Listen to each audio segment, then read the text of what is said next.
Hello everyone, welcome back to The Hobby Musician. You're joining us today for a very special episode because it's the thrilling conclusion of a mini-series we've been running here on the channel. We have been building this guitar together from nothing more than a kit. And don't worry, if this is your first time joining us, you can click the link at the top and that'll take you to a playlist where I've arranged all of the episodes in this entire project so you can get caught up. Or if you're working on your own project, you can feel free to jump around to the different phases of the build and find the episode that most applies to what you're doing. Well, today, my goal is to just do a very quick recap of what all we did to this guitar, and then ultimately, the reason we build any instrument is to play it. So at the end of the episode, I want to run you through all of the sound samples and show you the tones that this instrument is capable of producing. And so if you're impatient and you want to get to that and skip all my talking, feel free to use the timestamps and the chapters at the bottom of the video, and you can get all the way to the end. But as far as a recap goes, when we started this project, we opened up the box and the very first thing that we started working on was the body itself. We took the raw natural piece of wood and we first applied a wood grain filler to kind of help fill up those tiny microscopic holes and provide ourselves a very flat surface that will take paint well. And then that was the next thing we did. Once we had our grain filled, we then showed very easy ways of taking your garden variety spray paint cans and applying a gorgeous color coat, which we then sanded down really fine so we had a nice flat color coat. The very next thing that we then did was we started looking at decals. Now on the back of this guitar, you can see I've got a decal down here at the base of the body on the back, and I applied a decal, a custom decal, right here to the headstock. We went through all of the phases. There's a great product that you can get at home where you can design logos on your computer and just print them off on transfer paper, which we then went through and showed how you can apply and stick them basically anywhere you want on these instruments. After that was done, we came back and we covered the body and the headstock with clear coat, high gloss kind of clear coat, so that those decals are now protected underneath the paint of the body. After that was done, we turned our attention to the neck. This neck, beautiful inlays that came with the neck, but we had to do two things before we could really kind of finish out or attach the neck. The first thing that we did was we went through and we made sure that we leveled all of the frets. And in that episode, we talked about the importance of making sure that the wood of the neck is completely flat, and then once it's flat, we showed the various techniques and tools that you'll need in order to make sure that the frets are leveled off and then re-crowned after you do the leveling, so that at the end, this instrument's going to play well all up and down the neck. After that, we then talked about the importance of sealing the neck, and we used a product called True Oil to make sure that we could protect both the back of the neck and the fingerboard itself, so that when you're picking it up and playing it, the sweat and grime and oil from your hands doesn't damage the wood over time. After the neck was done, we then turned our attention to the electronics. This guitar came with great pickups, and so in that episode, we also went a step further. We talked about how you can use copper tape and shield the cavities where all the electronics go, so that you can help prevent, introduced noise or interference when you're playing the instrument. Finally, we then installed the last piece. Right here at the bottom, our previous episode, we talked about installing this tremolo. And this particular guitar has a floating tremolo system, and we went through all of the descriptions on what that means, how you can then install it knowing the way it's going to operate. So we installed the springs on the back. We then wedged an eraser in here so that we could have the tremolo at kind of a neutral position when we installed all the strings.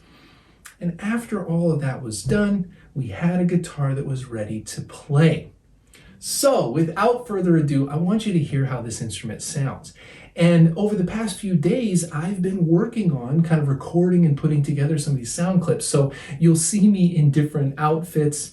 That's because it's taken me a few days to get to this point. But the first sample that I want you to hear is, I wanted to showcase one thing I really like about humbucking pickups of any kind is that in addition to really, you can make them gritty and dirty and really sing with distortion.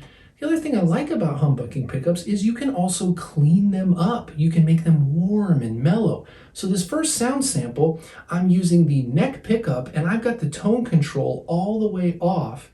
And you can really hear how mellow and kind of, round and warm this tone feels. So for the first sound sample, I hope you enjoy.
All right, moving on to the second sound sample, I also moved to the middle pickup. In this configuration, this particular instrument does have the dual humbucking and then a single coil in the middle. I wanted to feature this single coil.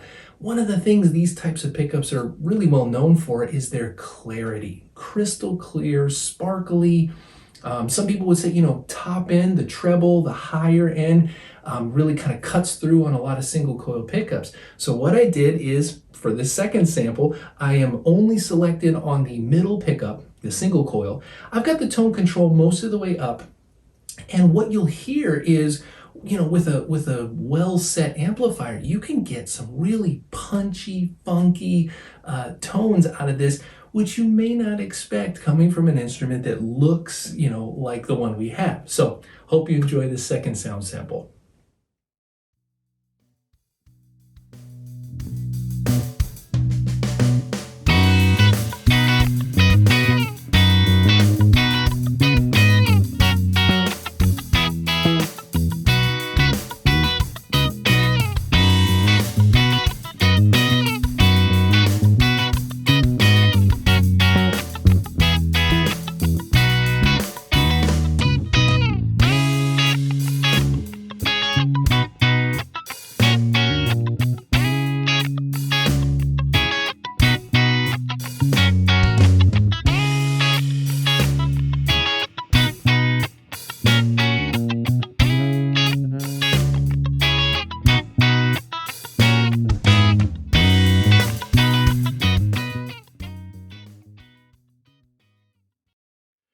All right, for the final sound sample, we're moving all the way down to the bridge pickup for the most part. I wanted to feature this bridge pickup because, once again, we're back to a humbucker. We've heard how mellow it can sound, but as I mentioned, humbuckers can also get into the realm of just epic rock, and that's where I wanted to take this. In addition to the fact that this build has entirely been rooted in the inspiration of Steve Vai and his music over the decades and kind of what it meant to me as a young developing musician. So this whole project wouldn't really be anything if I didn't try to play something of Steve Vai's. So I'm going to highlight this bridge pickup, but what you're going to hear is my attempt at an iconic Steve Vai song. I'm going to intentionally change some notes. I don't want to get into copyright trouble, but I also just can't play like Steve Vai. So I hope you enjoy this final sound sample where you can really kind of start to see what all this instrument can do.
Well, everybody, there you have it. We have gotten to the end of this project. I want to thank you so much for going on this journey with us. I have had a blast putting this together, preparing this for you. I hope at some point you got something out of this episode or any of the ones that came before. So I want to thank you so much for watching. And as always, until next time, play on, my friends, play on.